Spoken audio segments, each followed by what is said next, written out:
ಶಾಲಾ ಶಿಕ್ಷಣ ನಲಿಕಲಿ ಅಭ್ಯಾಸ ಸಹಿತ ಪಠ್ಯಪುಸ್ತಕ ಆರೋಗ್ಯ ಮತ್ತು ಪರಿಸರ ಭಾಗ 1 1ನೇ ತರಗತಿ. ಇದರ ಬುಕ್ನ ಸಂಪೂರ್ಣ ಚಟುವಟಿಕೆಗಳಿಗೆ ಉತ್ತರವನ್ನು ನೋಡ್ತಾ ಹೋಗೋಣ. ನನ್ನ ಕಲಿಕೆಯ ವಿಷಯಗಳನ್ನು ನಾವು ನೋಡ್ಬೋದು, ವಿದ್ಯಾಪ್ರವೇಶ ಇವೆಲ್ಲವನ್ನು ಕೂಡ ನಾವು ನೋಡ್ಬೋದು. ನೆಕ್ಸ್ಟ್ ಬಂದರೆ ಮಾಡಿ ಕಲಿ ಅಂದರೆ ಇಲ್ಲಿ ನೋಡ್ಬೋದು ನಾವು ಈ ಒಂದು ಸೇಬೆಹಣ್ಣಿಗೆ ಕೆಂಪು ಬಣ್ಣದ ಡ್ರಾಯಿಂಗ್ ಶೀಟನ್ನು ತೆಗೆದುಕೊಂಡ್ಬಿಟ್ಟು ಕಟ್ ಮಾಡಿ ಫೆವಿಕಲ್ ಅಥವಾ ಗಮ್ಮಿನ ಮೂಲಕ ಹಾಕಿದ್ದಾರೆ. ಹೌದಾ?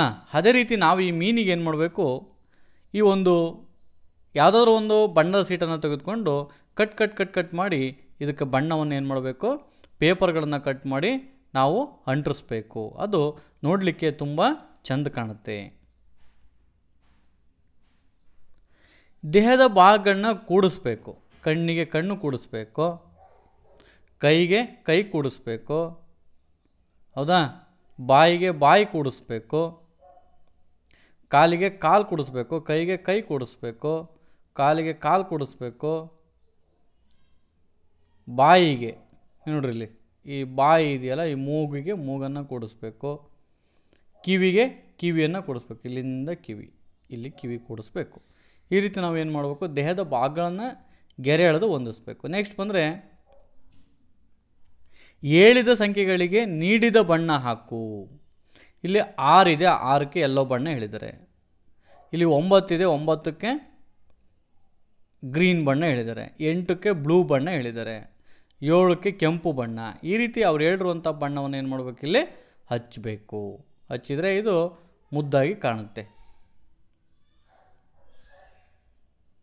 ನೆಕ್ಸ್ಟ್ ಬಂದರೆ ಈ ಚಿತ್ರವನ್ನು ನೋಡಿಬಿಟ್ಟು ಇದಕ್ಕೆ ಏನು ಮಾಡಬೇಕು, ಈ ರೀತಿ ಬರೀಬೇಕು. ನೆಕ್ಸ್ಟ್ ಈ ಚಿತ್ರ ನೋಡಿ ಅದೇ ಥರ ಇದಕ್ಕೆ ಬರೀಬೇಕು. ನೆಕ್ಸ್ಟ್ ಈ ಚಿತ್ರ ನೋಡಿ ಇದಕ್ಕೆ ಅದೇ ಥರ ಬರೀಬೇಕು. ನೆಕ್ಸ್ಟ್ ಈ ಚಿತ್ರ ನೋಡಿ ಇದಕ್ಕೆ ಅದೇ ಥರ ನಾವು ಏನು ಮಾಡಬೇಕು, ಸ್ಪೇಸಿಗೆ ಹೊಂದಿಸ್ಬೇಕು. ನನ್ನ ನೆರಳನ್ನು ಹೊಂದಿಸು ಅಂಥೇಳಿ. ಹೌದ್ರಾ? ಇಲ್ಲಿ ಇದಕ್ಕೆ ಸೇಬೆಹಣ್ಣಿಗೆ ಸೇಬೆಹಣ್ಣು, ನಿಂಬೆಹಣ್ಣಿಗೆ ನಿಂಬೆಹಣ್ಣು, ದ್ರಾಕ್ಷಿಗೆ ದ್ರಾಕ್ಷಿ. ಹೌದಾ? ಈ ರೀತಿ ಹೊಂದಿಸ್ಬೇಕು.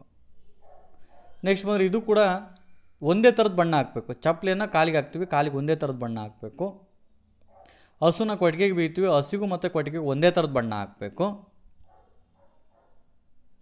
ಕೋತಿ ಮರದ ಮೇಲೆ ಇರ್ತಿತ್ತೆ, ಮರಕ್ಕೂ ಮತ್ತು ಕೋತಿಗೆ ಒಂದೇ ಥರದ ಬಣ್ಣ ಹಾಕಬೇಕು. ಸ್ಟವ್ ಮೇಲೆ ಕಾಫಿ ಕಾಸ್ತೀವಿ, ಒಂದೇ ಥರದ ಬಣ್ಣವನ್ನು ಹಾಕಬೇಕು. ನೆಕ್ಸ್ಟ್ ಬಂದರೆ ವೃತ್ತಿ ಗುರುತಿಸೋಣ ಅಂಥೇಳಿ. ಮರ ಕಟ್ ಮಾಡೋರನ್ನ ನಾವು ಬಡಗಿ ಅಂತ ಕರಿತೀವಿ. ಇವ್ರನ್ನ ಕಬ್ಬಣ ಕಟ್ ಮಾಡೋರನ್ನ ವೆಲ್ಡರ್ ಅಂತ ಕರಿತೀವಿ. ಇವ್ರನ್ನ ಬಟ್ಟೆಯನ್ನು ಮಾಡ್ತಿದ್ದಾರೆ, ಇವ್ರನ್ನ ನೇಕಾರರು ಅಂತ ಕರಿತೀವಿ. ಮಡಿಕೆ ಮಾಡ್ತಿದ್ದಾರೆ, ಇವ್ರನ್ನ ಕಂಬಾರರು ಅಂತ ಕರಿತೀವಿ. ಈ ವೃತ್ತಿಗಳನ್ನು ನಾವು ಗುರುತಿಸ್ಬೇಕು. ನೆಕ್ಸ್ಟ್ ಇಲ್ಲಿ ನನ್ನ ಕುಟುಂಬ ಅಂದರೆ ನನ್ನ ಫೋಟೋವನ್ನು ಅಂಟಿಸ್ಬೇಕು. ಆಮೇಲೆ ನಮ್ಮ ಅಪ್ಪಾಜಿ ಫೋಟೋ ಅಂಟಿಸ್ಬೇಕು. ಆಮೇಲೆ ನಮ್ಮ ಅಮ್ಮನ ಫೋಟೋ ಅಂಟಿಸ್ಬೇಕು. ಆಮೇಲೆ ನಮ್ಮ ಅಜ್ಜನ ಫೋಟೋವನ್ನು ಅಂಟಿಸ್ಬೇಕು. ಆಮೇಲೆ ನಮ್ಮ ಅಜ್ಜಿಯ ಫೋಟೋವನ್ನು ಅಂಟಿಸ್ಬೇಕು. ಈ ರೀತಿ ನಾವು ನನ್ನ ಕುಟುಂಬ ಸದಸ್ಯರ ಫೋಟೋಗಳನ್ನು ಜೆರಾಕ್ಸ್ ಮಾಡಾದರೂ ಅಂಟಿಸ್ಬೋದು ಅಥವಾ ಅವನ್ನಾದ್ರೂ ಅಂಟಿಸ್ಬೋದು. ನನ್ನ ಚಿತ್ರ ನನ್ನ ಬಣ್ಣ. ಅರ್ಧ ಭಾಗವನ್ನು ಅವ್ರು ಕೊಟ್ಟಿದ್ದಾರೆ, ಇನ್ನು ಅರ್ಧ ಭಾಗವನ್ನು ನಾವು ಚಿತ್ರ ಬರೆದು ಇದೇ ರೀತಿ ಬಣ್ಣವನ್ನು ಹಾಕಬೇಕು. ಈ ಯಾವ ಕಲರ್ ಇದೆ ಇದೇ ಬಣ್ಣವನ್ನು ಹಾಕಬೇಕು, ಇದಕ್ಕೆ ಇದೇ ಬಣ್ಣವನ್ನು ಹಾಕಬೇಕು. ನನ್ನ ಹತ್ರ ಇರಲಿಲ್ಲ, ನಾನು ಬಣ್ಣವನ್ನು ಹಾಕಿದ್ದೀನಿ, ನೀವು ಇದಕ್ಕೂ ಮುದ್ದಾಗಿ ಹಾಕಬೇಕು. ನೆಕ್ಸ್ಟ್ ಬಂದರೆ ಹೊಂದಿಸು ಅಂತ. ತುಂಡಾಗ್ಯವೆ, ದೇಹದ ಭಾಗಗಳು ತುಂಡಾಗ್ಯವೆ, ಅವುಗಳನ್ನು ಹೊಂದಿಸ್ಬೇಕು. ಮೊಸಳೆಗೆ ಮೊಸಳೆ, ಆನೆಗೆ ಆನೆ, ಅಳಿಲಿಗೆ ಅಳಿಲು, ಮೇಕೆಗೆ ಮೇಕೆ. ಈ ರೀತಿ ನೀನೇನು ಮಾಡಬೇಕು, ಹೊಂದಿಸ್ಬೇಕು. ನೆಕ್ಸ್ಟ್ ಬಂದರೆ ಯಾವ ದಾರಿ ನನ್ನದು ಅಂತ. ಇದು ಭೂಮಾರ್ಗ ಅಂದರೆ ಭೂಮಿ ಮೇಲೆ ಹೋಗುವಂಥದ್ದು. ಇದು ಭೂಮಿಯ ಮೇಲೇ ರೈಲು ಮಾರ್ಗದಲ್ಲಿ ಹೋಗುವಂಥದ್ದು. ಇದು ವಿಮಾನ ವಾಯು ಮಾರ್ಗದಲ್ಲಿ ಹೋಗುವಂಥದ್ದು. ಇದು ಜಲಮಾರ್ಗದಲ್ಲಿ ಹೋಗುವಂಥದ್ದು. ಅಂದರೆ ಮಾರ್ಗಗಳನ್ನು ಗುರುತಿಸಿ ನಾವು ಅಲ್ಲಿ ಹೇಳಬೇಕು. ಇವುಗಳನ್ನು ಹೊಂದಿಸು ಅಂಥೇಳಿ. ನೋಡಿರಿ ಎಷ್ಟು ಚೆನ್ನಾಗಿ. ನಾವು ತಲೆ ಬಾಚಣಿಕೆ ಏನು ಬೇಕು, ಬಾಚಣಿಕೆ ಬೇಕು. ಹಲ್ಲು ತಿಕ್ಕಕ್ಕೆ ಪೇಸ್ಟ್ ಬೇಕು.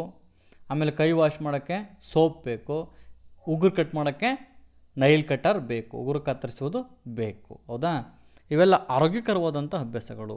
ನನ್ನ ಸುತ್ತ ನನ್ನ ಪರಿಸರ ಏನಿದೆ ಇಲ್ಲಿ ನೀನೇನು ಮಾಡಬೇಕು, ಮುದ್ದಾದ ಚಿತ್ರವನ್ನು ಬಿಡಿಸ್ಬೇಕು. ಒಂದು ಮನೆ, ಒಂದು ಹೂವಿನ ಗಿಡಗಳು, ಒಂದು ಮರ, ಇಲ್ಲಿ ಕಸ ಹೊಡಿತಿರೋದು, ಇಲ್ಲೊಂದು ಮನೆ, ಈ ರೀತಿ ನೀನು ಮುದ್ದಾಗಿ ನಿನಗೆ ಯಾವ ರೀತಿ ಅನಿಸುತ್ತೆ ಅದನ್ನು ಏನು ಮಾಡಬೇಕು, ಬಿಡಿಸ್ಬೇಕು.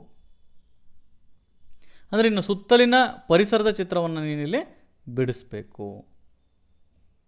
ದಾರಿ ತೋರಿಸು. ನೋಡಿರಿ, ಇದಕ್ಕೆ ಏನು ಮಾಡಬೇಕು, ನಾವು ದಾರಿ ತೋರಿಸ್ಬೇಕು. ಇಲ್ಲಿ ಅದಕ್ಕೆ ಬೇಕಾಗಿರೋದು ಹುಲ್ಲು, ಹೌದಾ? ಅದೇನು ಬಾಳೆಹಣ್ಣು ತಿನ್ನುತ್ತೆ, ಬಟ್ ಮೇಯ್ನ್ ಅದಕ್ಕೆ ಬಹಳ ಇಷ್ಟವಾದ ಆಹಾರ ಹುಲ್ಲಾಗಿರೋದ್ರಿಂದ ಇಲ್ಲಶ್ವಾಗಿ ಇಲ್ಲಿಗೆ ಅದಕ್ಕೆ ದಾರಿಯನ್ನು ತೋರಿಸ್ಬೇಕು. ಯಾವ ಪಕ್ಷಿ ಯಾವ ಆಹಾರವನ್ನು ತಿನ್ನುತ್ತೆ ಅಂತ. ಇದು ನೋಡ್ರಿ, ಕೊಕ್ಕರೆ, ನೀರಲ್ಲಿರುವಂಥ ಕೊಕ್ಕರೆ ಮೀನನ್ನು ತಿನ್ನುತ್ತೆ. ಇದೇನು ಮಾಡ್ತೈತೆ, ಕಾಳುಗಳನ್ನು ತಿನ್ನುತ್ತೆ. ಗಿಳಿ ಹಣ್ಣುಗಳನ್ನು ತಿನ್ನುತ್ತೆ. ಇದು ಹಾವನ್ನು ತಿನ್ನುತ್ತೆ, ಹದ್ದು. ಸಾಮಾನ್ಯ ಹದ್ದು ಇದಿರ್ಬೇಕು, ಕೊಕ್ಕೆ ನೋಡಿದರೆ ಈ ಥರ ಐತಲ್ಲ, ಇದು ಹದ್ದು ಹಾವನ್ನು ತಿನ್ನುತ್ತೆ. ಇದಿದೆಯಲ್ಲ, ಇದು ಗುಬ್ಬಚ್ಚಿ, ಇದು ಕಾಳುಗಳನ್ನ ತಿನ್ನುತ್ತೆ. ಇಲ್ಲಿ ಹದ್ದು ಇದು ಹಾವನ್ನು ತಿನ್ನುತ್ತೆ, ಗುಬ್ಬಚ್ಚಿ ಕಾಳುಗಳನ್ನು ತಿನ್ನುತ್ತೆ. ಅದನ್ನು ಏನು ಮಾಡಬೇಕು, ಗೆರೆ ಎಳೆದು ಹೊಂದಿಸ್ಬೇಕಷ್ಟೆ. ಕುಟುಂಬ, ಇಲ್ಲಿ ಕುಟುಂಬದ ಚಿತ್ರವನ್ನು ಕುರಿತು ಮಾತಾಡಬೇಕು. ನೋಡ್ರಿ, ಇಲ್ಲಿ ಅಜ್ಜ, ಅಜ್ಜಿ, ಅಪ್ಪ, ಅಮ್ಮ, ತಂಗಿ, ಅಣ್ಣ ಇರುವಂಥ ಚಿತ್ರವನ್ನು ಇಲ್ಲಿ ನೋಡಬೇಕು. ನಿನ್ನ ಕುಟುಂಬದಲ್ಲಿ ಎಷ್ಟು ಜನ ಇದ್ದೀವಿ? ನನ್ನ ಕುಟುಂಬದಲ್ಲಿ 6 ಜನ ಇದ್ದೀವಿ. ನಿನ್ನ ಕುಟುಂಬದಲ್ಲಿ ಎಷ್ಟು ಜನ ಇದ್ದಾರೆ ಅವ್ರನ್ನ ಬರೀಬೇಕು, ಹೌದಾ? ಯಾರ್ಯಾರು ಇದ್ದೀರಾ ಅಂತ ಹೇಳಬೇಕು. ನಿನ್ನ ಕುಟುಂಬದಲ್ಲಿ ಯಾರೆಲ್ಲ ಇರುವಿರಿ? ಅಜ್ಜಿ, ಅಜ್ಜ, ಅಪ್ಪ, ಅಮ್ಮ, ತಂಗಿ, ತಮ್ಮ ನನ್ನ ಕುಟುಂಬದಲ್ಲಿ ಇದ್ದೇವೆ. ನಿಮ್ಮ ಮನೇಲಿ ಯಾರು ಇದ್ದಾರೆ ಅವರನ್ನು ನೀವು ಬರೀಬೇಕು. ಚಿತ್ರ ನೋಡಿ ಅಣುಕು ಮಾಡಬೇಕು. ಅಣುಕು ಅಂದರೆ ಈ ಥರ ಕೋಲಾಟವನ್ನು ಆಡುವ ರೀತಿ, ಅಜ್ಜನನ್ನು ಕರ್ಕೊಂಡು ಹೋಗೋ ರೀತಿ ಅಣುಕನ್ನು ಮಾಡಬೇಕು. ತರಕಾರಿ ಮಾರುವರ ರೀತಿ, ನರ್ಸ್ ಇಂಜೆಕ್ಷನ್ ಕೊಡೋ ರೀತಿ ನಾವೇನು ಮಾಡಬೇಕು, ಅಣುಕನ್ನು ಮಾಡಿ ತೋರಿಸ್ಬೇಕು. ಸಮೀಕ್ಷೆಗೆ ಬಂದರೆ, ಅಜ್ಜಿ ಜೊತೆ ಸೇರಿಕೊಂಡು ಸಿಕ್ಕಾಪಟ್ಟೆ ಕೆಲಸವನ್ನು ಮಾಡುವಾಗ ಮಾತಾಡ್ತೇನೆ, ರೈಟ್. ನಾನು ಶಾಲೆಗೆ ಅಡುಗೆ ಸಿಬ್ಬಂದಿ ಜೊತೆ ಮಾತಾಡ್ತೇನೆ, ರೈಟ್.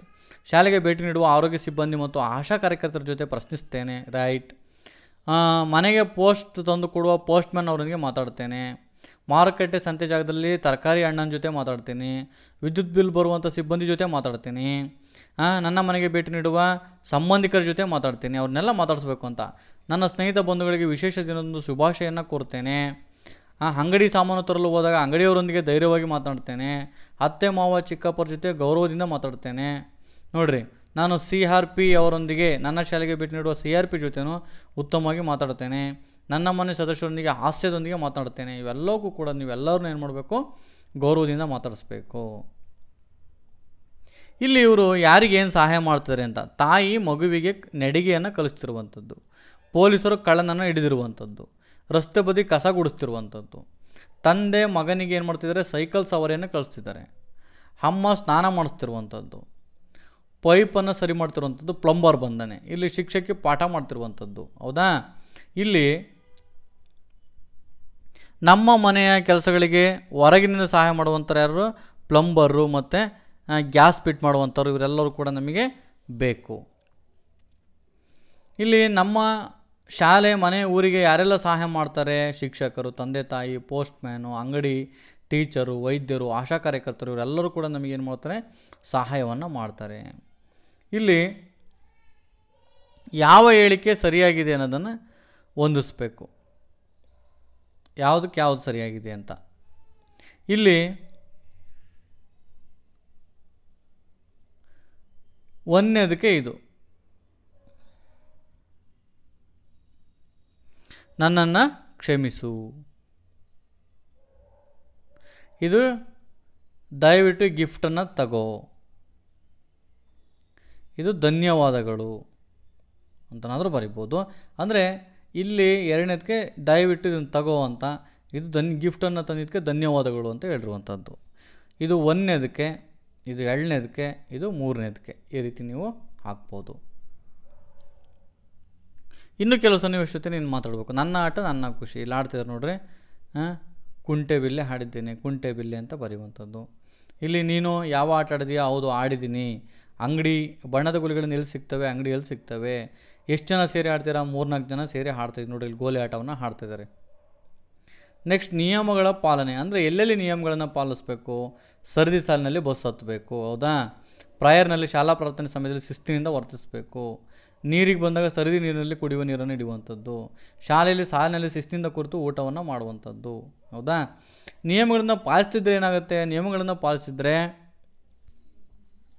ಸರದಿ ಇರುವಂತಹ ಜನ ಏನು ಮಾಡ್ತಾರೆ? ನಮ್ಮನ್ನು ಬೈತಾರೆ ಮತ್ತು ಜಾಗವನ್ನು ಬಿಟ್ಕೊಡೋದಿಲ್ಲ.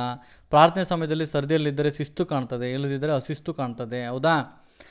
ನಾವು ನೀರಿಗೆ ಹೋದಾಗ ಏನಾದರೂ ನಾವು ಮುಂದಕ್ಕೆ ಹೋದ್ವಿ ಅಂದರೆ ಕೊಡನೆ ಹೊಡೆದಾಕಿ ನಮ್ಗೆ ಜಗಳ ಮಾಡ್ತಾರೆ. ಇವೆಲ್ಲ ಕೂಡ ನಿಯಮ ಪಾಲನೆ ಮಾಡ್ದಂಗಿದ್ರೆ ನಮ್ಮನ್ನು ಎದುರಿಸ್ಬೇಕಾಗತ್ತೆ ಮತ್ತು ಬೈತಾರೆ. ಶಾಲೆಯಲ್ಲಿ ಪಾಲಿಸುವ ಯಾವುದಾದ್ರು 3 ನಿಯಮಗಳು. ಶಿಕ್ಷಕರು ಪಾಠ ಮಾಡುವಾಗ ನಾನು ನಿಶಬ್ದವಾಗಿರ್ತೇನೆ. ತರಗತಿಯಲ್ಲಿ ಶಿಕ್ಷಕರಿಗೆ ಪ್ರಶ್ನೆಗಳಿಗೆ ಉತ್ತರ ಕೊಡುವಾಗ ಒಬ್ಬೊಬ್ಬರಾಗಿ ಉತ್ತರಿಸ್ತೀವಿ. ಸಮವಸ್ತ್ರ ಹಾಕಿಕೊಂಡು ಶಾಲೆಗೆ ಬರ್ತೇನೆ. ಇವೆಲ್ಲವನ್ನು ಕೂಡ ನಾವು ಪಾಲಿಸಬೇಕು. ಮನೆಯಲ್ಲಿ ಪಾಲಿಸುವ ಯಾವುದಾದ್ರು 3 ನಿಯಮಗಳು. ಚಪ್ಪಲಿಗಳನ್ನು ಮನೆಯ ಹೊರಗಡೆ ಬಿಡ್ತೇನೆ. ಬೆಳಗ್ಗೆ 6 ಗಂಟೆಗೆ ಹೇಳ್ತೇನೆ. ಪ್ರತಿನಿತ್ಯ ದೇವರಿಗೆ ಪೂಜೆ ಸಲ್ಲಿಸ್ತೇನೆ. ಹಿರಿಯರು ಹೇಳಿದ ಮಾತುಗಳನ್ನು ಕೇಳ್ತೇನೆ. ಇವೆಲ್ಲ ನಿಯಮಗಳು, ಕೇಳಬೇಕು ಅಂತ. ಶಾಲಾ ವಾರ್ಷಿಕದಲ್ಲಿ ನೀನು ಯಾವ್ಯಾವ ಚಟುವಟಿಕೆಯಲ್ಲಿ ಭಾಗವಹಿಸಿದೆಯಾ? ನೀನು ಸ್ಟೇಜ್ ಮೇಲೆ ಹತ್ತಿ ಡ್ಯಾನ್ಸ್ ಮಾಡಿಯಾ? ಹೌದು. ನೀನು ಶಾಲಾ ಸ್ವಚ್ಛತೆ, ಹೂಗಳನ್ನು ಸಿಂಗರಿಸಿರುವುದು ಮಾಡಿದೆ, ಹೌದಾ? ಹಬ್ಬದ ದಿನದಂದು ಮನೆಯಲ್ಲಿ ಯಾವೆಲ್ಲ ಕೆಲಸಗಳನ್ನು ನೀನು ಮಾಡ್ತೀಯಾ? ಪೂಜೆ ಸಾಮಗ್ರಿಗಳನ್ನು ಜೋಡಿಸುವುದು, ತೋರಣ ಕಟ್ಟುವುದು, ಬಾಗಿಲುಗಳಿಗೆ ಹೂಗಳಿಂದ ಶೃಂಗಾರ ಮಾಡುವುದು, ರಂಗೋಲಿಗೆ ಬಣ್ಣ ತುಂಬಿಸುವುದು, ಇವೆಲ್ಲವನ್ನು ಕೂಡ ನೀನು ಮಾಡ್ತೀವಿ, ಹೌದಾ? ನಿಮ್ಮ ಶಾಲೆಯ ಕಾರ್ಯಕ್ರಮಗಳಲ್ಲಿ ಶಾಲಾ ಮಕ್ಕಳೆಲ್ಲ ಸೇರಿ ಏನೆಲ್ಲ ಕಾರ್ಯಕ್ರಮ ನೀಡ್ತಾರೆ? ಪ್ರಾರ್ಥನೆ ಗೀತೆ ಹೇಳ್ತೀವಿ, ನೃತ್ಯ ಮಾಡ್ತೀವಿ, ನಾಟಕ ಮಾಡ್ತೀವಿ, ದೇಶಭಕ್ತಿ ಗೀತೆ ಹೇಳ್ತೀವಿ, ಭಾಷಣ ಮಾಡ್ತೀವಿ, ಹೌದಾ? ಸಾಕಷ್ಟು ಕೆಲಸಗಳನ್ನು ನೀನು ಸ್ಟೇಜ್ ಮೇಲೆ ಮಾಡ್ತೀಯ. ಮಾಡಿ ನೋಡು ಅಂತೇಳಿ ಏನು ಮಾಡಬೇಕು? ಒಂದು ಬೀಜವನ್ನು ಕುಂಡಲ್ಲಿ ಈ ರೀತಿ ನೀನೇ ಮಾಡಬೇಕು. ಬೀಜವನ್ನು ಹಾಕಿ ಅದಕ್ಕೆ ದಿನ ನೀರನ್ನು ಹಾಕ್ತಾ ಒಂದು ಸಸಿಯನ್ನು ಬೆಳೆಸಬೇಕು. ಫಸ್ಟ್ ನೀರನ್ನು ಹಾಕಬೇಕು, ಆಮೇಲೆ ಸ್ವಲ್ಪ ಏನು ಮಾಡಬೇಕು? ತಗ್ಗನ್ನು ಮಾಡಿ ಅದಕ್ಕೊಂದು ಬೀಜವನ್ನು ಹಾಕಬೇಕು. ಬೀಜಕ್ಕೆ ನೀರು ಹಾಕ್ತಾ ಬರಬೇಕು. ದಿನಂಪ್ರತಿ ಆದಮೇಲೆ ಗಿಡವನ್ನು ಈ ರೀತಿ ಬೆಳೆಸಬೇಕು ಅಂಥೇಳಿ ನೀನು ಮಾಡಿ ನೋಡಬೇಕು. ಮನೆಯಲ್ಲಿ ಚಿತ್ರ ನೋಡಿ ಮಾತಾಡಬೇಕು. ಇದೇನು ಮಾಡ್ತಿದ್ದಾರೆ? ಬೆಳಗ್ಗೆ ಸಂಜೆ ಹಲ್ಲನ್ನು ಉಜ್ಜುವೆ. ಬೆಳಗ್ಗೆ ಮತ್ತು ಸಂಜೆ 2 ಟೈಮ್ ಉಜ್ಜುತ್ತೀಯ. ಬೆಳಗ್ಗೆ ಸ್ನಾನ ಮಾಡುವೆ. ಆಮೇಲೆ ಬೆಳಗ್ಗೆ ತಿಂಡಿ ತಿಂದು ಶಾಲೆಗೆ ಹೋಗುವೆ. ಗೆಳೆಯರೊಂದಿಗೆ ಶಾಲೆಗೆ ಹೋಗುವೆ, ಹೌದಾ? ಇವೆಲ್ಲವೂ ಕೂಡ ಚಟುವಟಿಕೆಗಳನ್ನು ನೀನು ಮಾಡಬೇಕು. ಸೇಮ್ ಮತ್ತೆ ಬಂದಿತ್ತದು. ಈ ರೀತಿ ನಾವೇನು ಮಾಡಬೇಕು? ಗೆಳೆಯರೊಂದಿಗೆ ಹೋಗುವೆ. ನಿಮ್ಮ ಚಟುವಟಿಕೆಗಳಿಗೆ ಮನೆಯಲ್ಲಿ ಯಾರು ಸಹಾಯ ಮಾಡ್ತಾರೆ? ಅಪ್ಪ, ಅಮ್ಮ, ಅಜ್ಜಿ, ಅಜ್ಜ, ಹೌದಾ? ಆಮೇಲೆ ಈ ಚಟುವಟಿಕೆಗಳ ಬಗ್ಗೆ ನೀನು ಮಾತಾಡ್ತೀಯಾ? ಹೌದು, ನಾನು ಮಾತಾಡ್ತೀನಿ. ಯಾಕೆಂದರೆ ನಮ್ಮ ಮನೆಯಲ್ಲಿ ದಿನನಿತ್ಯ ನಡೀತವೆ. ನೆಕ್ಸ್ಟ್ ಬಂದರೆ ನೆಲವನ್ನು ಸ್ವಚ್ಛಗೊಳಿಸ್ತೀರ ನೋಡ್ರಿ. ಇಲ್ಲಿ ಬಟ್ಟೆಗಳನ್ನು ಜೋಡಿಸ್ತಿರುವಂಥದ್ದು, ಇದನ್ನು ನೀವು ಮಾಡಬೇಕು. ನೀವು ಮೇಜರಾಗಿ ಪುಸ್ತಕ ಮತ್ತು ವಸ್ತುಗಳನ್ನು ಕಪ್ಪಾಟಿಗೆ ಜೋಡಿಸ್ತಿರುವಂಥದ್ದು, ಕುಂಡಗಳಿಗೆ ಸಸಿಗಳನ್ನು ನೆಡುವಂಥದ್ದು. ಈ ರೀತಿ ನಾವು ನೋಡಿ, ಊಟ ಮಾಡಿ ತಟ್ಟೆಗಳನ್ನು ತೊಳೆಯುವಂಥದ್ದು, ಶೂ ಸಾಕ್ಸ್ ತರಿಸಿ ಲೇಸ್ ಕಟ್ಟಿಕೊಳ್ಳುವೆ, ನೀನು ಸ್ವಂತಕ್ಕೆ ಮಾಡ್ತಿರುವಂಥದ್ದು. ನನ್ನ ಪುಸ್ತಕಕ್ಕೆ ಬೈಂಡಿಂಗ್ ಹಾಕ್ಕೊಳ್ತೀನಿ. ನಾಯಿಗೆ ಸ್ನಾನವನ್ನು ಮಾಡಿಸ್ತೀವಿ, ಹೌದಾ? ಯಾರ ಸಹಾಯವಿಲ್ಲದೆ ನೀನೇ ಮಾಡಿಕೊಳ್ಳುವಂಥ ಕೆಲಸಗಳ್ಯಾವು? ಸಮವಸ್ತ್ರವನ್ನು ಶಾಲೆಗೆ ಹೋಗುವಾಗ ನಾನೇ ಧರಿಸ್ಕೊಳ್ತೇನೆ. ಮನೆ ಕಸ ಕೊಡಿಸ್ತೀನಿ. ಟಿವಿಯನ್ನು ಹೊರಕೊಮ್ಮೆ ಸ್ವಚ್ಛಗೊಳಿಸ್ತೇನೆ. ಊಟವನ್ನು ಯಾರ ಸಹಾಯವಿಲ್ಲದೆ ನಾನೇ ಮಾಡುವೆ. ಇವೆಲ್ಲವೂ ನೀವು ಸ್ವಂತಕ್ಕೆ ಮಾಡ್ತೀನಿ, ಹೌದಾ? ಶೌಚಾಲಯವನ್ನು ಬಳಕೆಯನ್ನು ಯಾವ ರೀತಿ ಮಾಡಬೇಕು ಅಂತ, ಹೌದಾ? ನಿತ್ಯವೂ ತಪ್ಪದೆ ಶೌಚಾಲಯವನ್ನು ಬಳಸಬೇಕು. ಶೌಚಾಲಯವನ್ನು ಸ್ವಚ್ಛವಾಗಿ ಇಟ್ಕೋಬೇಕು. ಶೌಚಾಲಯನ ಬಳಸಿದ ನಂತರ ಕೈಕಾಲುಗಳನ್ನು ನೀಟಾಗಿ ತೊಳೆದುಕೊಳ್ಬೇಕು. ನನ್ನ ಇಷ್ಟದ ಬಣ್ಣ, ಇದಕ್ಕೇನು ಮಾಡಬೇಕು? ನೀನು ಇಷ್ಟದ ಬಣ್ಣವನ್ನು ಹೊಡಿಬೇಕು. ಇದಕ್ಕೆ ಮುದ್ದಾಗಿ ಏನು ಮಾಡಬೇಕು? ಎಲ್ಲೂ ಇದಾಗ್ದಂಗೆ ನೀನು ಕರ್ಚಿಪ್ ಯಾವ ಬಣ್ಣ ಬೇಕು? ಪಿಂಕ್ ಬೇಕಾ, ಗುಲಾಬಿ ಬೇಕಾ?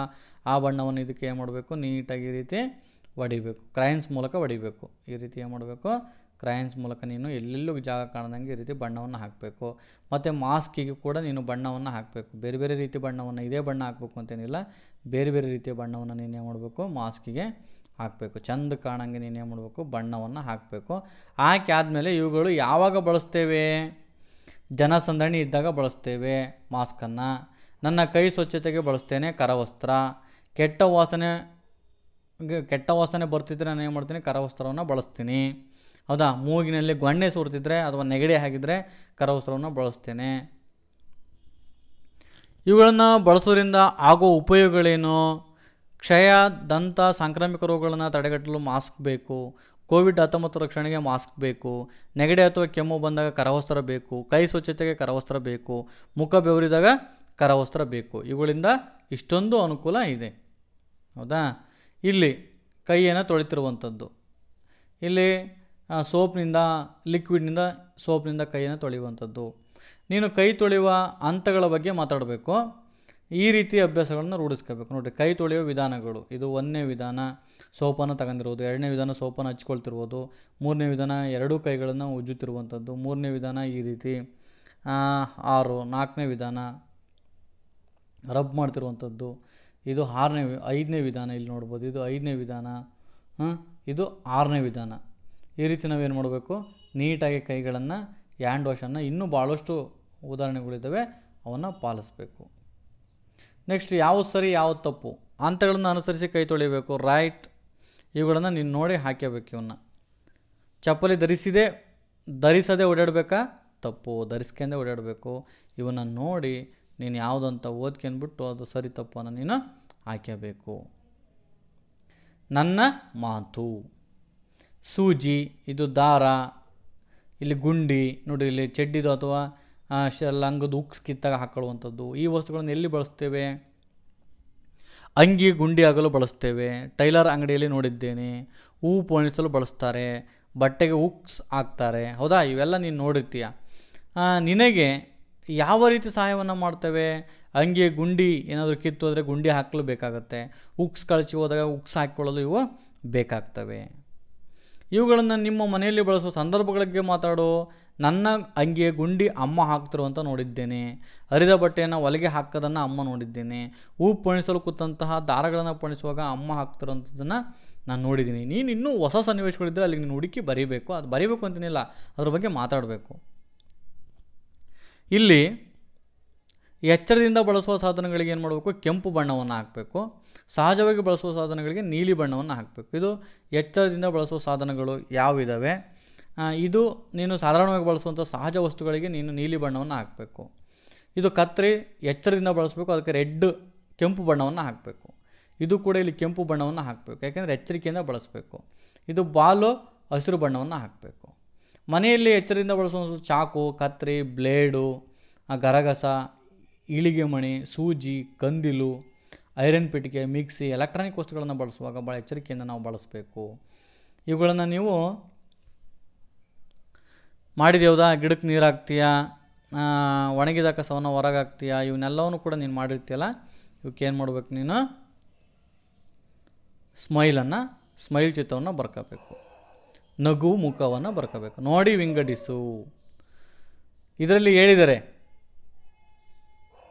ಹಸಿಯಾದ ಕಸಕ್ಕೆ ಹಸಿರು ಬಣ್ಣ ಹಾಕಬೇಕು, ಒಣ ಕಸಕ್ಕೆ ನೀಲಿ ಬಣ್ಣವನ್ನು ಹಾಕಬೇಕು. ಇದು ಒಣ ಕಸಕ್ಕೆ ನೀಲಿ ಬಣ್ಣ, ಹಸಿರು ಬಣ್ಣ, ಹಸಿ ತರಕಾರಿಗೆ ಹಸಿರು ಬಣ್ಣ. ಅಂದರೆ ಈ ಡಬ್ಬಕ್ಕೆ ಒಳಕ್ಕೆ ಹಾಕಬೇಕು. ಇದನ್ನು ಈ ಡಬ್ಬಕ್ಕೆ ಹಾಕಬೇಕು, ಇದನ್ನು ಈ ಡಬ್ಬಕ್ಕೆ ಹಾಕಬೇಕು, ಇದನ್ನು ಈ ಡಬ್ಬಕ್ಕೆ ಹಾಕಬೇಕು. ಕಸವನ್ನು ವಿಂಗಡಿಸುವುದು ಹೇಗೆ ಅಂತ. ನೆಕ್ಸ್ಟು ಒಂದು ನಾಣ್ಯವನ್ನು ಇಟ್ಕೊಂಡು ಇಲ್ಲಿ ಟ್ರೇಸನ್ನು ಮಾಡುವಂಥದ್ದು. ನೋಡಿರಿ, ಟ್ರೇಸ್ ಮಾಡಿದರೆ ನಾಣ್ಯಗಳು ಕಾಣ್ತವಂಥದ್ದು. ನೋಡಿರಿ, ಇಲ್ಲಿ ಟ್ರೇಸ್ ಮಾಡ್ಬೇಕು. ಇದು 1 ರೂಪಾಯಿ, ಇದು 5 ರೂಪಾಯಿಂದು. ಈ ರೀತಿ ನೀನು ನಾಣ್ಯಗಳನ್ನು ಟ್ರೇಸ್ ಮಾಡೋದು. ಇಲ್ಲಿ ಬಣ್ಣವನ್ನು ಹದ್ದಿ ಅಮಿಕಿರುವಂಥದ್ದನ್ನು ನೋಡ್ಬೋದು. ಬಣ್ಣಕ್ಕೆ ಕಾಯಿನ ಇಳೆ ಬಿಡೋದು, ಅದನ್ನು ತಗೊಂಡ್ಬಿಟ್ಟು ಪೇಪರಿಗೆ ಅಂಟಿಸಿರೋದನ್ನು ಇಲ್ಲಿ ನೋಡ್ಬೋದು. ಅದೇ ರೀತಿ ಬೆರಳನ್ನು ಮುಳುಗಿಸಿ ಚಿಟ್ಟೆ ಬರೆದರೆ ಈ ರೀತಿ ಚಿಹ್ನೆಗಳನ್ನ ಈ ರೀತಿ ಬರೆದಿದ್ದಾರೆ. ನೀವು ಕೂಡ ಇಲ್ಲಿ ನೋಡಿಬಿಟ್ಟು ಈ ರೀತಿ ಮರದ ಚಿತ್ರ, ಮನುಷ್ಯನಿಗೆ ಕಣ್ಣು ನೋಡಿರಿ, ಕೋತಿ ಚಿತ್ರ, ಇದು ಪಾಪಾಸ್ ಕಳಿ ಚಿತ್ರ, ಈ ರೀತಿ ನಿನಗೆ ಯಾವ ರೀತಿ ಇಷ್ಟ ಆಗುತ್ತೆ ಆ ಬಣ್ಣದೊಳಕ್ಕೆ ಬಳ್ಳನ್ನು ಹದ್ದಿ ಚಿತ್ರಗಳನ್ನು ಬಿಡಿಸುವಂಥದ್ದು. ಇದಕ್ಕೆ ಆಕೆ ಮಾಡಬೇಕು, ನಾವು ದಾರದ ಮೂಲಕ ಫೆವಿಕಲನ್ನು ಅಂಟಿಸಿ ಅದನ್ನು ಅಂದ ಚೆಂದ ಕಾಣುವಂಗೆ ಇದಕ್ಕೆ ಅಲಂಕಾರವನ್ನು ಮಾಡುವಂಥದ್ದು. ವಿವಿಧ ಸಾಮಗ್ರಿಗಳನ್ನು ಬಳಸಿ, ಬಳೆ ಚೂರುಗಳನ್ನು ಬಳಸಿ ಅಥವಾ ಮರಳನ್ನು ಬಳಸಿ, ಫೆವಿಕಲನ್ನು ಫಸ್ಟ್ ಹಾಕಿಬಿಟ್ಟು ಅದ್ರ ಮೇಲೆ ಮರಳನ್ನು ಹಾಕಿದರೆ ಅಥವಾ ಹೆಸರು ಕಾಳು ನಿನಗೇನು ಸಣ್ಣದು ಏನು ಬರ್ತೈತೆ ಅದನ್ನು ಪುಡಿ ಮಾಡಿ ಹಾಕಿದರೂ ಕೂಡ ಅಂದ ಚಂದವಾಗಿ ಕಾಣುತ್ತೆ. ಈ ರೀತಿ ನೀನು ಮಡಚಿಬಿಟ್ಟು ನೀನೇನು ಮಾಡ್ಬೋದು, ಒಂದು ಗೊಂಬೆಗಳನ್ನು ತಯಾರು ಮಾಡುವಂಥದ್ದು. ನೆಕ್ಸ್ಟು ಈ ಚುಕ್ಕಿಗಳನ್ನೆಲ್ಲ ಸೇರಿಸಿಬಿಟ್ಟು ನೀನೇನು ಮಾಡಬೇಕು, ಮುದ್ದಾಗಿ ಈ ರೀತಿ ಇರುವಂತಹ ಒಂದು ಸೇರಿಸಿ ಅದಕ್ಕೆ ಬಣ್ಣವನ್ನು ಹೊಡಿಬೇಕು. ನೆಕ್ಸ್ಟು ಮಣ್ಣಿನ ಮಾದರಿಯನ್ನು ತಯಾರು ಮಾಡುವಂಥದ್ದು. ನೋಡಿರಿ, ಇದು ಎಲೆ ಚಿತ್ರವನ್ನು ಮಣ್ಣಿನಲ್ಲಿ ಮಾಡಿರುವಂಥದ್ದು, ಆಮೆ ಚಿತ್ರವನ್ನು ಮಾಡಿರುವಂಥದ್ದು. ಇದೇ ರೀತಿ ನೀನು ಒಂದು ಚಿತ್ರವನ್ನು ಏನು ಮಾಡಬೇಕು, ಮಣ್ಣಿನಲ್ಲಿ ಮಾಡಬೇಕು. ಮಣಿಗಳ ಸರ ನೋಡಿರಿ, ಇವನ್ನೆಲ್ಲ ನೋಡಿರ್ಬೋದು ಮಣಿಗಳನ್ನು, ಹೌದಾ? ಇವೆಲ್ಲೆಲ್ಲಿ ನೋಡಿರ ಅಂತ ಕೇಳ್ತಾರೆ. ಈಗ ಎಲ್ಲೆಲ್ಲಿ ನೋಡಿದಿರಾ? ಅಬಕಸ್ ಎಣಿಕೆ ಮಾಡುವಾಗ ಮಕ್ಕಳ ಕೈಗೆ ಹಾಕಿರ್ತಾರೆ, ಯಾವುದು ಸಣ್ಣ ಮಕ್ಕಳ ಕೈಗೆ, ಕೊರಳಿಗೆ ಬಳಸ್ತಾರೆ, ಮಕ್ಕಳು ಕೊರಳಿಗೆ ಬಳಸ್ತಾರೆ, ಕೈಗಳಿಗೆ ಹಾಕ್ಕೊಳ್ತಾರೆ. ಇವನ್ನು ನೀನು ಎಲ್ಲಿ ನೋಡಿರುವೆ? ರುದ್ರಾಕ್ಷಿ ಮಾಲೆ ಇದೇ ಥರ ಇರುವಂಥವು ದೇವಸ್ಥಾನದಲ್ಲಿ ನೋಡಿರ್ತೀನಿ. ಆಮೇಲೆ ತಾಳಿಯಾಗಿ ಮಹಿಳೆಯರು ಬಳಸ್ತಾರೆ, ಕೈಗಳಲ್ಲಿ ಸ್ವಾಮೀಜಿಗಳು ಬಳಸ್ತಾರೆ, ನಿಂಬೆಹಣ್ಣಿನ ಹಾರಗಳನ್ನು ಮಾಡ್ತಾರೆ, ಸೇಬೆಹಣ್ಣಿನ ಹಾರಗಳನ್ನು ಮಾಡ್ತಾರೆ. ಅವನ್ನೆಲ್ಲ ನೀನು ನೋಡಿರ್ತೀಯ. ನೆಕ್ಸ್ಟ್ ಇವರು ಅರ್ಧ ಚಿತ್ರವನ್ನು ಕೊಟ್ಟಿದ್ದಾರೆ. ಇನ್ನು ಅರ್ಧ ಚಿತ್ರಕ್ಕೆ ಏನು ಮಾಡಬೇಕು? ಬಣ್ಣವನ್ನು ತುಂಬಿ ಇದನ್ನ ಕಂಪ್ಲೀಟ್ ಮಾಡುವಂಥದ್ದು. ನೆಕ್ಸ್ಟು ನೀನು ಯಾವ ರೀತಿ ಲೇಸ್ ಕಟ್ಟಬೇಕು, ಯಾವ ರೀತಿ ಬಟ್ಟೆಯನ್ನು ಮಡಚುವಂಥದ್ದು, ಬೆಲ್ಟನ್ನು ನೀಟಾಗಿ ಹಾಕ್ಕೊಳ್ಳುವಂಥದ್ದು, ಸ್ವತಃ ನೀನೇ ಹಾಕಂತೀಯ ಅನ್ನೋದ್ರ ಮೇಲೆ ಪ್ರಕ್ರಿಯೆಯನ್ನು ಮಾಡುವಂಥದ್ದು. ಮನೆಗೊಂದು ಮಾತು ನೋಡಿರಿ, ಈ ರೀತಿ ಮನೆದೊಂದು ಚಿತ್ರವನ್ನು ಬರೆದು ಈ ರೀತಿ ಸ್ಕೇಲಲ್ಲಿ ಗೆರೆ ಎಳ್ಕೊಂಬಿಡು. ನೀನು ಈ ರೀತಿ ಗೆರೆಗಳನ್ನು ನೀಟಾಗಿ ಎಳ್ಕೊಂಬಿಟ್ಟು ಕಿಟಕಿಗೆಲ್ಲ ಗೆರೆಗಳು, ಇಲ್ಲಿ ಗೆರೆ, ಸ್ಕೇಲ್ ಮೂಲಕ ಈ ಗೆರೆ ಎಳ್ಕೊಂಡು ಇದೇ ರೀತಿ ನೀನು ಬಣ್ಣವನ್ನು ನೋಡಿದೆ ಅಂದರೆ ಸುಂದರವಾದ ಮನೆ ಚಿತ್ರ ಇಲ್ಲಿ ನೀನು ಬಿಡಿಸ್ಬೋದು. ನಮಗೆ ಮನೆ ಹೇಗೆ ಬೇಕು? ವಾಸ ಮಾಡೋಕ್ಕೆ ಬೇಕು. ಯಾವ ವಿಧದ ಮನೆಗಳಿದ್ದಾವೆ? ಬಹುಮಹಡಿಗಳು, ಗುಡಿಸಲು ಮನೆ, ತಗಡಿನ ಸೀಟ್ಗಳು, ಮರದ ಮೇಲೆ ಟೆಂಟು, ಹೆಂಚಿನ ಮನೆಗಳು, ಕಾಂಕ್ರೀಟ್ ಮನೆಗಳು, ಇನ್ನೂ ಸಾಕಷ್ಟು ಮನೆ ವಿಧಗಳಿದ್ದಾವೆ. ಅವುಗಳನ್ನು ನೀನು ಬರಿ. ಒಂದು ಮನೆ ಅಂದರೆ ಏನೆಲ್ಲ ಇರಬೇಕು? ಅಡುಗೆ ಕೋಣೆ ಇರಬೇಕು, ಶೌಚಾಲಯ ಇರಬೇಕು, ನೀರು ಇರಬೇಕು, ಪಾತ್ರೆಗಳಿರಬೇಕು, ಸ್ಟವ್, ಗ್ಯಾಸು, ಸಿಲಿಂಡ್ರು, ಹಲ್ಮೆರಗಳು, ಬಾಗಿಲು, ಕಿಟಕಿ, ಹಾಲು, ಬೆಡ್ರೂಮ್, ಇನ್ನು ಸಾಕಷ್ಟು ಕುರ್ಚಿ, ಟೇಬಲ್ಲು, ಬೆಂಚ್ ಎಲ್ಲ ನಿನಗೆ ಏನೇನು ಬೇಕು ಎಲ್ಲವನ್ನು ಕೂಡ ನೀನು ಇಲ್ಲಿ ಬರ್ಕೋಬೋದು. ಪ್ರಾಣಿ ಮತ್ತು ಪಕ್ಷಿಗಳು ವಾಸ ಮಾಡುವಂಥ ಸ್ಥಳಕ್ಕೂ ನಾವು ಮನೆ ಕಟ್ಕೊಂಡು ವಾಸ ಮಾಡೋ ಸ್ಥಳಕ್ಕೂ ಏನು ವ್ಯತ್ಯಾಸ? ಪ್ರಾಣಿಗಳು ಕಾಡಿನ ಗುಹೆ ಅಥವಾ ಕಲ್ಲು ಬಂಡೆ ಸಂದಿಯಲ್ಲಿ ಅವು ವಾಸ ಮಾಡ್ತವೆ. ಪಕ್ಷಿಗಳು ಮರದ ಮೇಲೆ, ಮನೆ ಅಥವಾ ಕಿಟಕಿ ಮುಂತಾದ ಕಡೆ ಅವು ವಾಸ ಮಾಡ್ತವೆ. ಆದರೆ ನಮ್ಮ ಸುರಕ್ಷತೆಗೆ ಮತ್ತು ಭದ್ರತೆಗೆ ಪ್ರಾಣಿ ಮತ್ತು ಪಕ್ಷಿಗಳಿಗಿಂತ ಪ್ರಾಣಿ ಮತ್ತು ಪಕ್ಷಿಗಳದ್ದು ಸುರಕ್ಷತೆ ಕಮ್ಮಿ ಇರ್ತೈತೆ, ನಮ್ಮದು ಸುರಕ್ಷತೆ ಭಾಳ ಇರ್ತೈತೆ. ಅವಕ್ಕೇನು ಕಡ್ಡಿ ಹುಲ್ಲು ಸಿಕ್ಕಿದ್ರೆ ಸಾಕು, ಅವನ್ನು ಅದರಲ್ಲಿ ಗೂಡು ಕಟ್ಕೊಂಡ್ಬಿಡ್ತವೆ. ನಮಗೆ ಇಟ್ಟಿಗೆ ಕಲ್ಲುಗಳು ಮತ್ತು ಸಿಮೆಂಟ್ಗಳಿಂದ ಕಟ್ಟುವಂತಹ ಸುರಕ್ಷಿತವಾದ ಕಟ್ಟಡ ಬೇಕು, ಹೌದಾ? ಅವು ಪ್ರಕೃತಿ ತತ್ವವಾಗಿರುವಂಥವನ್ನೇ ನೈಜವಾಗಿ ಬಳಸ್ಕೊಂಡ್ಬಿಡ್ತವೆ. ಆದರೆ ನಾವು ಮಣ್ಣನ್ನು ತೆಗೆದು ಇಟ್ಟಿಗೆ ಮಾಡ್ಕೊಂಡು ಅದನ್ನು ಜೋಡಿಸಿ ಕಟ್ತೀವಿ. ಈ ರೀತಿ ನಮ್ಮದು ಸುರಕ್ಷತೆ ಭಾಳ ಇರ್ತೈತೆ, ಅವು ಸುರಕ್ಷತೆ ಕಮ್ಮಿ ಇರ್ತೈತೆ. ಇದು ಒಂದನೇ ಚಿತ್ರ. ನಾಯಿ ಕೆಸರಲ್ಲಿ ಇರ್ತೈತೆ. ಆ ಕೆಸರಲ್ಲಿರುವಂತಹ ನಾಯಿಯನ್ನು ಇವನೇನು ಮಾಡ್ತಾನೆ? ಬಾಲಕ ಎತ್ಕೊಂಬಂದು ಅದನ್ನು ಒಂದು ಟಬ್ಬಿಗೆ ಹಾಕಿ, ಟಬ್ನೊಳಕ್ಕೆ ಸೋಪಿನ ನೀರನ್ನೆಲ್ಲ ಮಾಡಿ ಟಬ್ಬೊಳಕ್ಕೆ ಹಾಕ್ತಾನೆ. ಟಬ್ಬೊಳಕ್ಕೆ ಹಾಕಿಬಿಟ್ಟು ಅದನ್ನು ಏನು ಮಾಡ್ತಾನೆ? ಚೆನ್ನಾಗಿ ತೊಳಿತಾನೆ. ತೊಳೆದಾದ್ಮೇಲೆ ಅದನ್ನು ಬಿಸಿಲಿಗೆ ತಗೊಂಬಂದು ಒಣಗಿಸ್ತಾ ಇದ್ದಾನೆ. ಅದರದ್ದು ಮೇಲಿನ ಏನಿದ್ದಾವೆ ಅದನ್ನೆಲ್ಲ ಕೂಡ ಮೈಯನ್ನು ಬಿಸಿಲಿಗೆ ಒಣಗಿಸ್ತಾ ಇರುವಂಥದ್ದು. ನೆಕ್ಸ್ಟ್ ಇವಕ್ಕೆ ಉತ್ತರಗಳನ್ನು ನೋಡುವಂಥದ್ದು. ನೀನು ಕಲ್ತಿರುವಂಥ ಉತ್ತರಗಳನ್ನು ನೀನು ನೋಡುವಂಥದ್ದು, ನಿನ್ನ ಗೆಳೆಯರನ್ನು ಬರ್ಕೊಳ್ಳುವಂಥದ್ದು. ಇಲ್ಲಿ ನೀನು ಏನು ಮಾಡಬೇಕು? ನಿನ್ನ ಹೆಸರನ್ನು ಬರ್ಕೋಬೇಕು. ಇಲ್ಲಿಗೆ ನಿನ್ನ ಹೆಸರನ್ನು ಬರೀಬೇಕು, ಅದನ್ನೇ ಇಂಗ್ಲೀಷಲ್ಲಿ ಬರೀಬೇಕು. ಆಮೇಲೆ ನಿನ್ನ ಸ್ನೇಹಿತರ ಹೆಸರು, ನಿನ್ನ ತರಗತಿಯಲ್ಲಿ ಓದ್ತಿರುವಂಥ ಸ್ನೇಹಿತರ ಹೆಸರನ್ನು ಬರೀಬೇಕು. ಆಮೇಲೆ ಅಕ್ಷರಗಳನ್ನು ಎಣಿಸಿದಾಗ ಕನ್ನಡದಲ್ಲಿ 2 ಅಕ್ಷರ ಇದ್ದಾವೆ, ಇಂಗ್ಲೀಷ್ನಲ್ಲಿ 4 ಅಕ್ಷರ ಇದ್ದಾವೆ, ಬರೀಬೇಕು. ಈ ಯಥಾ ರೀತಿ ಹೆಂಗಿದ್ದಾವೆ ಹಿಂಗೆ ನೋಡ್ಕೊಂಡು ಇಲ್ಲಿಗೆ ಕೆಳಗಡೆ ಬರೆಯುವಂಥದ್ದು. ನೆಕ್ಸ್ಟ್ ಬಂದರೆ ಪೇಪರ್ ಬ್ಯಾಗನ್ನು ಯಾವ ರೀತಿ ರೆಡಿ ಮಾಡಬೇಕು ಅಂತ ಇರುವಂಥದ್ದು. ನೀನು ಎಲ್ಲಿ ಬಳಸ್ತೀವಿ? ಇದು ಪರಿಸರ ಸ್ನೇಹಿ, ಬಟ್ಟೆ ತರಲು, ಹಣ್ಣು ತರಲು, ಹೌದಾ, ಇತರ ಸಾಮಗ್ರಿಗಳನ್ನು ತರಲು ಪೇಪರ್ ಬ್ಯಾಗ್ ನಮಗೆ ಬೇಕಾಗುತ್ತೆ. ಸಾಲಾಗಿ ಬನ್ನಿ ಅಂತ ಎಲ್ಲ ಹಾಕಿರ್ತಾರೆ. ಬ್ಯಾಂಕು, ಶಾಲೆ, ಊಟದ ಹಾಲ್ಗಳಲ್ಲಿ, ಹೂವನ್ನು ಕೀಳಬೇಡಿ, ಉದ್ಯಾನವನ, ದೇವಸ್ಥಾನದ ಮುಂಭಾಗದಲ್ಲಿರುವಂತಹ ಹೂವಿನ ಗಿಡಗಳಲ್ಲಿ, ಪಾರ್ಕ್ಗಳಲ್ಲಿ, ಹೌದಾ. ಆಮೇಲೆ ಪಾದರಕ್ಷಣೆ ಎಲ್ಲ ಬಿಡಿ, ದೇವಸ್ಥಾನ ಮತ್ತು ಪುಣ್ಯಕ್ಷೇತ್ರಗಳಲ್ಲಿ ಹಾಕಿರ್ತಾರೆ. ಇಲ್ಲಿ ಮಾಸ್ಕನ್ನು ಎಲ್ಲೆಲ್ಲಿ ಧರಿಸ್ಕೊಂಡು ಹೋಗ್ಬೇಕಾಗತ್ತೆ? ಆಸ್ಪತ್ರೆ, ರೈಲಿಗೆ ಹೋಗ್ಬೇಕಾದ್ರೆ, ಜನಸಂದಣಿ ಇರೋ ಕಡೆ ಹೋಗ್ಬೇಕಾದ್ರೆ, ಬ್ಯಾಂಕಿಗೆ ಹೋಗ್ಬೇಕಾದ್ರೆ ನಾವು ಮಾಸ್ಕನ್ನು ಧರಿಸ್ಕೊಂಡು ಹೋಗ್ಬೇಕಾಗತ್ತೆ. ಇವಕ್ಕೆಲ್ಲಕ್ಕೂ ಉತ್ತರ ಅಲ್ಲೇ ಮೇಲೆ ಇದ್ದಾವೆ. ಈ ಪದ್ಯವನ್ನು ಹಾಡಿ ಚೆನ್ನಾಗಿ ಕಲಿಬೇಕು. ಇಲ್ಲಿರುವಂಥ ತರಕಾರಿಗಳು ಬದನೆಕಾಯಿ, ಹಾಗಲಕಾಯಿ, ಬೂದುಕುಂಬಳ, ಬಾಳೆಕಾಯಿ ಮತ್ತು ಕ್ಯಾರೆಟನ್ನು ನಾವಿಲ್ಲಿ ನೋಡ್ಬೋದು. ನೀನು ಕ್ಯಾರೆಟ್ ಬಗ್ಗೆ, ನಿನಗೆ ಇಷ್ಟವಾದ ತರಕಾರಿ ಯಾವುದು? ಕ್ಯಾರೆಟ್. ನನಗೆ ಇಷ್ಟವಾದ ತರಕಾರಿ ಕ್ಯಾರೆಟು. ನಿನಗೆ ಇಷ್ಟವಾದ ತರಕಾರಿಯನ್ನು ಕುರಿತು ನೀನೇನು ಮಾಡಬೇಕು? ಅದ್ರ ಬಗ್ಗೆ ಹೇಳಬೇಕು. ಯಾಕೆ ಇಷ್ಟ, ಏನಕ್ಕೆ ಇಷ್ಟ, ಅದು ರುಚಿಯಾಗಿರ್ತೈತೆ, ಅದಕ್ಕೆ ಶಕ್ತಿವರ್ಧಕ ಅಂಶ ಇರ್ತೈತೆ, ಇದರಲ್ಲಿ ನಮಗೆ ಕೂದಲು ಉಗುರು ಹೊಳಪು ಸುಧಾರಣೆ ಆಗಲು, ಕಣ್ಣಿಗೆ ಆರೋಗ್ಯ ಸಹ ಬರ್ತದೆ. ರಕ್ತ ಶುದ್ಧಿಗೆ ನಮಗೆ ಕ್ಯಾರೆಟ್ ಬೇಕು. ಬಾಯಿಯಲ್ಲಿ ಉಪದ್ರವಕಾರಿ ಕೀಟಗಳನ್ನು ನಾಶ ಮಾಡಲು ನಮಗೆ ಕ್ಯಾರೆಟ್ ಬೇಕು. ಇದು ಇದು ನಾರಿನ ಪದಾರ್ಥವಾಗಿರೋದ್ರಿಂದ ಕೊಲೆಸ್ಟ್ರಾಲ್ನ ಕಡಿಮೆ ಮಾಡ್ತೈತೆ. ಇದನ್ನು ನಾವು ನಿಯಮಿತವಾಗಿ ಬಳಸೋದ್ರಿಂದ ಇವೆಲ್ಲವೂ ಕೂಡ ಅನುಕೂಲ ಆಗ್ತವೆ ಅಂತ ನಾನು ಕ್ಯಾರೆಟ್ ಬಗ್ಗೆ ಬರೆದಿನಿ. ನೀವು ಬೇಕಾದರೆ ಕ್ಯಾರೆಟ್ ಬಗ್ಗೆನೇ ಬರಿಬೋದು, ಅಥವಾ ಬೇರೆ ಯಾವುದಾದ್ರೂ ಬಗ್ಗೆನೂ ಕೂಡ ನೀವು ಬರಿಬೋದು. ನೆಕ್ಸ್ಟು, ಮನೆಗೆ ಬೇಕಾಗುವಂಥ ತರಕಾರಿಗಳು ಎಲ್ಲಿಂದ ತತ್ತಿ ನೀನು? ಸಂತೆ ಇಲ್ಲ ಮಾರುಕಟ್ಟೆಯಿಂದ ತತ್ತೀಯ. 1 kg ಟೊಮೊಟೊ ಬೆಲೆ 30 ರೂಪಾಯಿ, 1 kg ಬದನೆಕಾಯಿ 10 ರೂಪಾಯಿ, 1 kg ಕ್ಯಾರೆಟ್ ಬೆಲೆ 45 ರೂಪಾಯಿ ಅಂತ ನೀನು ಏನು ಮಾಡಬೇಕು, ಅಲ್ಲಿಗೆ ಉತ್ತರವನ್ನು ಹೇಳಬೇಕು. ನೆಕ್ಸ್ಟ್, ಇವೆಲ್ಲ ಯಾವ್ಯಾವ ಕಾಳುಗಳು? ಇವು ಧಾನ್ಯಗಳು: ಶೇಂಗಾ ಬೀಜ, ಹೆಸರು ಕಾಳು, ಬಟಾಣಿ ಕಾಳು, ಕಡಲೆಕಾಳು, ಅವರೆಕಾಳುಗಳನ್ನು ಅಲ್ಲಿ ನಾವು ಚಿತ್ರದಲ್ಲಿ ನೋಡ್ಬೋದು. ಈ ಧಾನ್ಯಗಳನ್ನು ಬಳಸಿ ಒಂದೊಂದು ಆಹಾರ ಪದಾರ್ಥವನ್ನು ನಾವು ಹೆಸರಿಸ್ಬೇಕು. ಬಟಾಣಿ ಸಾಂಬಾರು ಮಾಡ್ತೀವಿ, ಕಡಲೆಕಾಳು ಸಾರು ಮಾಡ್ತೀವಿ, ಮೊಳಕೆ ಹೆಸರು ಕಾಳಿನ ಸಾರು ಮಾಡ್ತೀವಿ, ಹೌದಾ?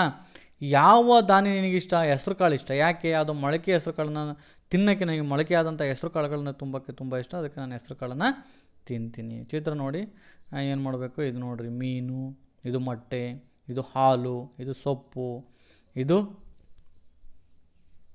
ಜೇನುತುಪ್ಪ.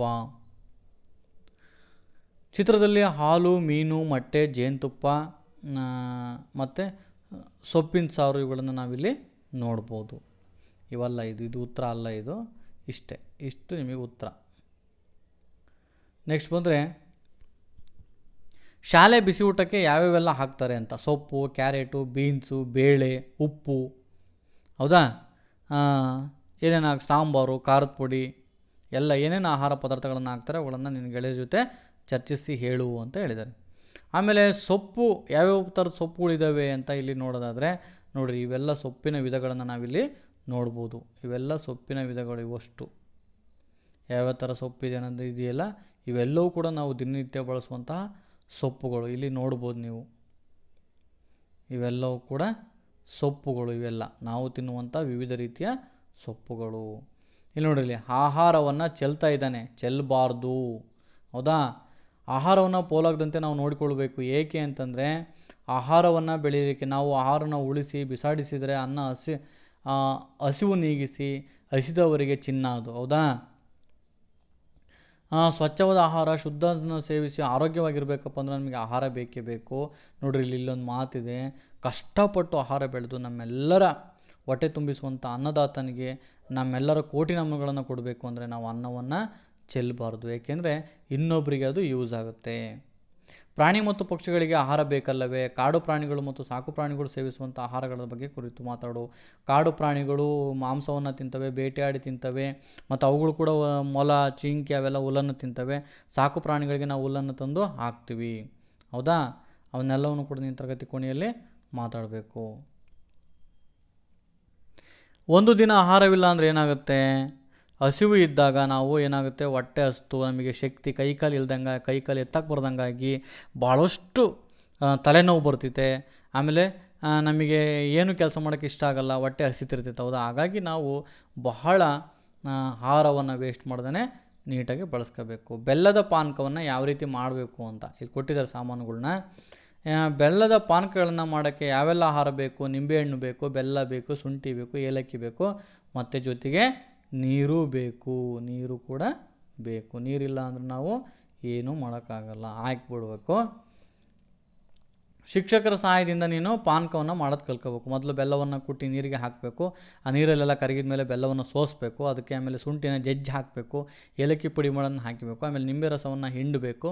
ಹಿಂಡಿ ಕೊನೆಗೆ ಜರಡಿಯಿಂದ ಮತ್ತೊಮ್ಮೆ ಸೋಸಿ ಅದನ್ನು ಬೆಲ್ಲದ ಪಾನಕವನ್ನು ಕುಡಿಬೇಕು.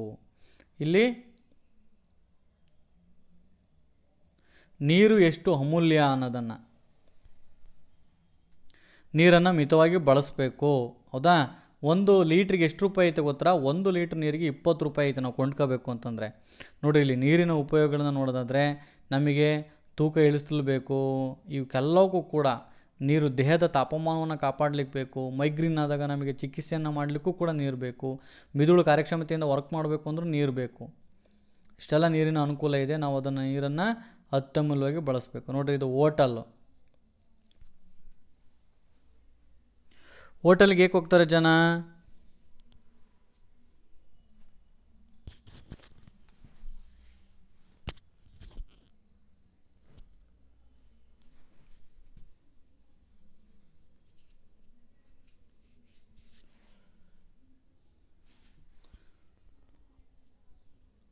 ಇಲ್ಲಿ ನೋಡ್ಬೋದು ಹೋಟ್ಲಿಗೆ ಜನಗಳು ಹೋಗಿರೋದನ್ನು ನಾವಿಲ್ಲಿ ಯಾಕೆ ಹೋಗ್ತಾರೆ, ಸುತ್ತಮುತ್ತಲ ಇರುವಂಥ ಹೋಟ್ಲುಗಳ ಬಗ್ಗೆ ನೀನೇನು ಮಾಡಬೇಕು ಅಲ್ಲಿ ಹೇಳಬೇಕು. ನನ್ನ ಮಾತು.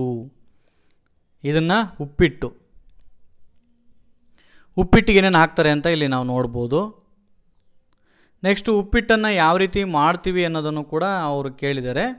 ಉಪ್ಪಿಟ್ಟನ್ನು ನಾವೇನು ಮಾಡ್ತೀವಿ, ಈ ರೀತಿ ಮಾಡಬೇಕು. ಉಪ್ಪಿಟ್ಟಿಗೆ ಫಸ್ಟು ಇವನ್ನೆಲ್ಲವನ್ನು ಕೂಡ ಬಳಸ್ಕೊಂಡು ಏನು ಮಾಡ್ತೀವಿ ಅನ್ನೋದನ್ನು ನಾವಿಲ್ಲಿ ಹಾಕಬೇಕು. ಇದನ್ನು ಉಪ್ಪಿಟ್ಟು ಮಾಡೋ ವಿಧಾನವನ್ನು ಇಲ್ಲಿ ಬರೆದಿರುವಂಥದ್ದು. ಇನ್ನೂ ಮುದ್ದಾಗಿ ನೀನು ಶಿಕ್ಷಕರ ಸಹಾಯದಿಂದ ಚೆನ್ನಾಗಿ ಮಾಡು. ಗಿಳಿ ಹಣ್ಣನ್ನು ತಿನ್ನುತ್ತೆ, ಮೊಲ ಕ್ಯಾರೆಟ್ ತಿನ್ನುತ್ತೆ, ನಾಯಿ ಮೂಳೆ ಮಾಂಸವನ್ನು ತಿನ್ನುತ್ತೆ. ಇಲ್ಲಿ ಪಾರಿವಾಳ ನೋಡ್ಬೋದು. ಇಲ್ಲಿ ಹಸು ಹುಲ್ಲು, ಮೇಕೆ ಮರ, ಹೌದಾ, ಕರಡಿ ಅಳಿಸಿನಣ್ಣು ತಿಂತಿರುವಂಥದ್ದು, ಆನೆ ಹುಲ್ಲು ತಿಂತಿರುವಂಥದ್ದು, ಕೊಕ್ಕರೆ ಮೀನು ತಿಂತಿರುವಂಥದ್ದು, ಮಂಗಣ್ಣ ಬಾಳೆಹಣ್ಣು ತಿಂತಿರುವಂಥದ್ದು, ಚಿರತೆ ಜಿಂಕೆಯನ್ನು ಬೇಟೆಯಾಡಿ ತಿಂತಿರುವಂಥದ್ದು, ಜಿಂಕೆ ಹುಲ್ಲನ್ನು ತಿಂತಿರುವಂಥದ್ದು. ಇವುಗಳಿಗೆ ನೀನೇನು ಮಾಡಬೇಕು, ಸ್ಟಾರನ್ನು ಹಾಕಬೇಕಷ್ಟೇ. ಇವಕ್ಕೆ ಸ್ಟಾರನ್ನು ಹಾಕಬೇಕು. ಇಷ್ಟು ನಮ್ಮ 1ನೇ ತರಗತಿಯ ಪರಿಸರ ಅಧ್ಯಯನ ಅಂತ ಹೇಳ್ತಾ thank you for watching video.